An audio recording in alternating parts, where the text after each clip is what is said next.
മനസ്സിലാവുള്ളൂ. അപ്പൊ നമുക്കെല്ലാവർക്കും ഒരു നല്ല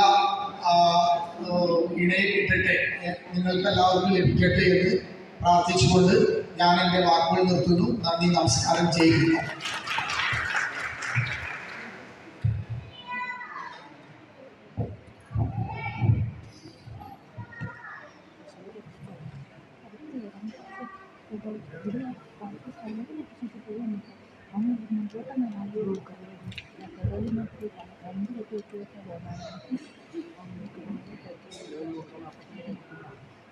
അടുത്തതായിട്ട് ആമുഖ പ്രഭാഷണം നടത്താൻ വേണ്ടി നമ്മുടെ ട്രസ്റ്റിൻ്റെ കമ്മിറ്റി അംഗവും ഈ സംവിധാനം എത്രയും പെട്ടെന്ന് ഇടുക്കിയിൽ നടത്തണമെന്ന് പറഞ്ഞ് നിരന്തരം ആവശ്യപ്പെട്ടുകൊണ്ട് ഇത്തരം സംവിധാനങ്ങൾക്ക് വേണ്ടി ഇറങ്ങി തിരിച്ച ബഹുമാനപ്പെട്ട ശ്രീമതി ആരിഫ മുഹമ്മദിനെ ഒരു ആമുഖ പ്രഭാഷണത്തിനായിട്ട് ഞാൻ ക്ഷണിച്ചു കൊടുത്തു.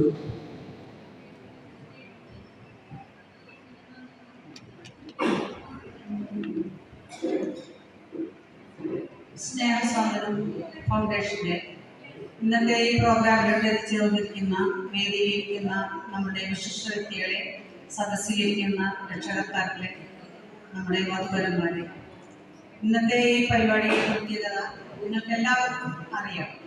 സ്നേഹസാഗരം ഫൗണ്ടേഷൻ എന്ന് പറയുന്ന ഈ സംഘടന, ചാരിറ്റി സംഘടന, നമ്മൾ വിവിധങ്ങളായ കാര്യങ്ങൾ ചെയ്തു കൊടുക്കുന്നത് പോലെ വിവാഹ വധുവരന്മാരെ കണ്ടെത്തി അവർക്കൊരു വിവാഹം റെഡിയാക്കി കൊടുക്കുന്ന കാര്യങ്ങൾ കൂടിയാണ് നമ്മൾ ചെയ്തു വരുന്നത്.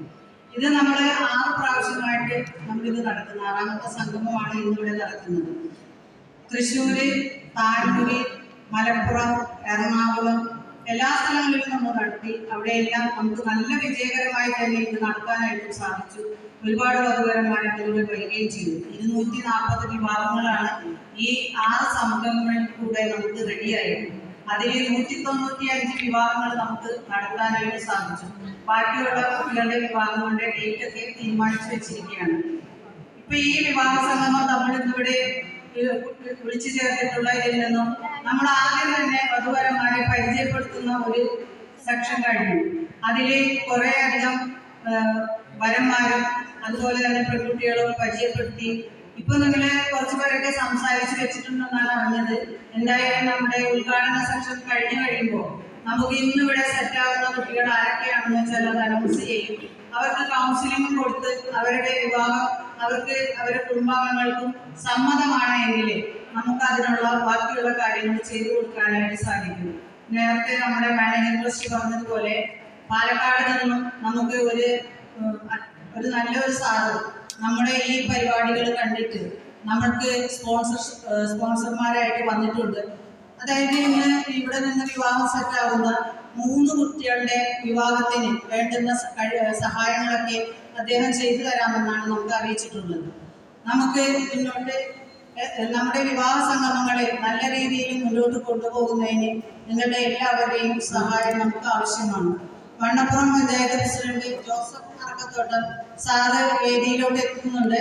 സാറിനെ സ്നേഹസാഗരം ഫൗണ്ടേഷന്റെ സ്വാഗതം അർപ്പിക്കുന്നു.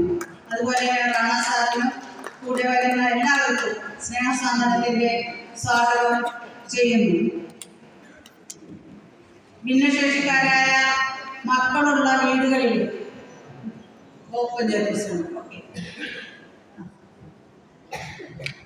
നമ്മളെ സമൂഹത്തിൽ കണ്ടുവരുന്ന ഒരു കാര്യം, ഭിന്നശേഷിക്കാരായ മക്കളെ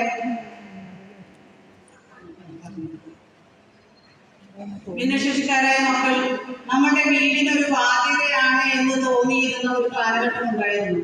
അന്ന് രക്ഷകർത്താക്കള് വിചാരിക്കുന്ന ഒരു കാര്യം, എൻ്റെ മോനാകട്ടെ മോളാകട്ടെ ഇങ്ങനെ ഒരു അവസ്ഥയിൽ വന്നാൽ നമുക്ക് അവരെ മുന്നോട്ടുള്ള ജീവിതം ഏത് തരത്തിലാക്കി കൊടുക്കുവാൻ സാധിക്കും, നമുക്ക് അതൊരു ബാധ്യതയായി മാറുമോ, നമ്മുടെ കാലം കഴിഞ്ഞാൽ അവരുടെ ജീവിതം എന്താവും, ഇതായിരുന്നു മുൻകാലഘട്ടങ്ങളിൽ ഭിന്നശേഷിക്കാരായ മാതാപിതാക്കൾ ആലോചിച്ചുകൊണ്ടിരുന്നത്. എന്നാൽ ഇന്ന് ആ സ്ഥിതിയൊക്കെ മാറി. ഇതുപോലുള്ള സംഘടനകൾ സമൂഹ വിവാഹങ്ങളും വിവാഹ സംഗമങ്ങളും ഒക്കെ നടത്തുന്നതിലൂടെ ഒരുപാട് ഭിന്നശേഷിക്കാർക്ക് വിവാഹം റെഡിയാക്കി കൊടുക്കാനായിട്ട് ഞങ്ങളെപ്പോലെയുള്ള സംഘടനകൾക്ക് സാധിച്ചിട്ടുണ്ട്.